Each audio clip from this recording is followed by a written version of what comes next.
أعوذ بالله من الشيطان الرجيم. بسم الله الرحمن الرحيم.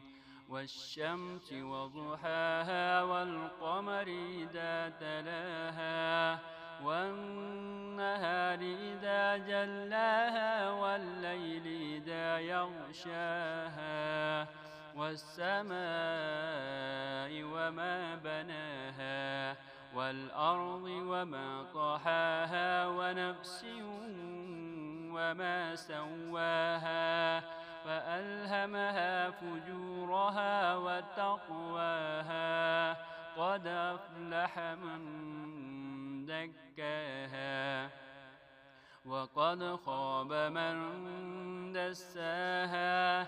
كذبت ثمود بطغواها إذ انبعث أشقاها فقال لهم رسول الله ناقة الله وسقياها فكذبوه فعقروها فدمدم عليهم ربهم بذنبهم فسواها ولا يخاف عقباها.